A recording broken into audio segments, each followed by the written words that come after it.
Well, we had something interesting happen here 48 hours ago. 48 hours ago, my wife started feeling sick, and she said she felt sick, and we didn't know what it was. And then she had this blood clot inside her nose. She was able to get out 24 hours later or so, and she started breathing better. Well, she has C19, and I thought I'd make a quick video about it because it's not gone. You know, the World Health Organization is telling us it's gone, but it's not. It seems like everything has been swept under the rug, and now it seems like it's more dangerous because nobody's talking about it anymore. And you have to understand, my wife doesn't go into large crowds or anything. The only thing she goes is a couple places around town. She might go to a Walmart once a month. I mean, she really doesn't go that many places. She shouldn't have caught this. So if you're attending events with high populations, you're definitely going to get this. And it's going to put you in a world of hurt. When did you realize that you thought it could be C19?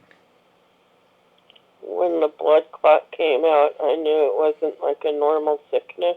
So you were suspicious then. Yeah. And we have those at home CV19 tests. So you did one test and it came back positive, Yeah. and then you did another test. How long after? About 3 hours later. So 3 hours later, she did a second test and it came back positive. So we now knew she had CV19. And that was so. What are some of the symptoms you had as it progressed from 24 hours to 48 hours? Just like it felt like a nasal infection at first. I felt like raw. Did your head feel foggy or anything? That didn't happen till later. The first day, it just felt like I was getting a regular flu. The And second day, I felt foggy and I had muscle aches. what about your joints? Yeah, joints. Did you take any pain medicine because of the joints hurting? I took acetaminophen. So it was hurting enough where you needed something, Yeah, is what it was doing. So now we're into over 48 hours. And how are you feeling now? it's getting worse now. It's starting to progress where it's starting to fill my lungs. My nose is more stuffed up now. Are you able to get up and go to the bathroom and walk? Yes. So it doesn't have you bedridden yet. No. And the reason I'm asking her all these questions is for you guys. I already know this stuff. We've got her right now locked down under quarantine, is where she is right now. And she cannot move around the house until she informs us. I have her on a telephone right now talking to her in her bedroom. And this is the only way we can communicate because we're trying to keep me and my son from getting CV19. Because the less people that get sick, the better it is because you have more people to take care of each other. Isn't that right, honey? So that's very important. Now, we haven't gone to the hospital yet because it hasn't progressed that far yet. We may be there tomorrow. We're not 100% sure what's going to happen tomorrow, the next day, and so on. I'll try to tell you guys what's going on and try to report a little of what's happening and if it gets worse. Now, at the same time, you have to remember we had the vaccine, everybody in the house, didn't we, dear? Yeah.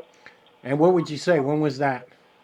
Probably a year ago. We didn't have the newer vaccine. We had the first ones that came out. Well, So, really the second ones. so we had the first one and then we had a booster. Yeah. And that's it. Now, whether or not, I had 3 shots. oh, you had three, I only had two. No, I had three altogether. So I don't know if that's still in our system. I don't know if that's making a difference. I don't even know if those antibodies were in our system because there was so much controversy with everything back then where it would kill you if you took the shot, it wouldn't, it would protect you if you had the antibodies, if you didn't. I mean, it just went on with all the misinformation that was out there. And a lot of people were even scared to take the vaccine because they believed it would hurt them. Now, the mechanic that worked on my truck and replaced my wheel bearings, his wife got CV19 and she passed away. And they didn't take the vaccine. And I asked him, I says, okay, so your wife caught it and she passed away. And his wife had a lot of autoimmune diseases.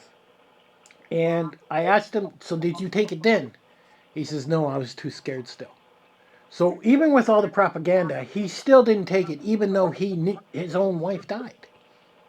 I mean, it was unbelievable what I've learned.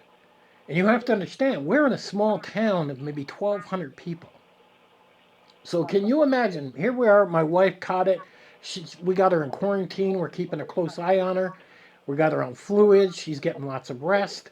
I mean, going through this right now. So can you imagine if you're in a large city and you've thrown caution to the wind because the World Health Organization is over there saying everything's fine. Go ahead. Now CV19 is going to be with us forever. Would you agree, dear? Yeah, I think it's an endemic now. So it's never going to go away. No. So sooner or later, people are going to get it. Yes. And But eventually we'll build antibodies to it, and it'll just be like another flu eventually, I think. will it burn itself out in time? I don't know if it'll burn itself out.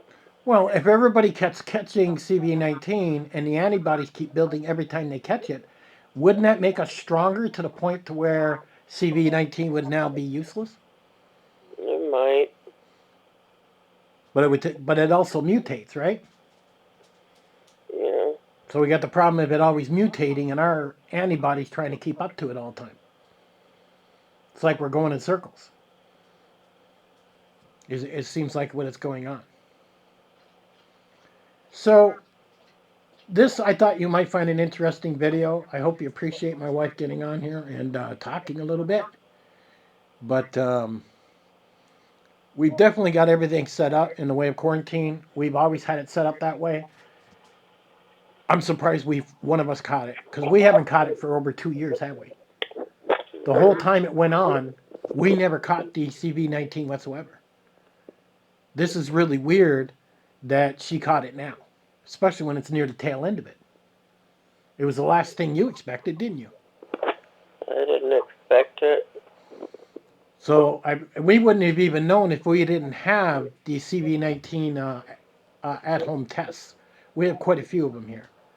So we're going to see how it goes. If you guys have any advice at all, please hit the comment section. Please, if you know something I don't know because this is all new to us, maybe something she should be eating, drinking, anything at all, please hit the comment section that could make her life a little bit more comfortable while she's going through this. And I'll catch you guys on the next one.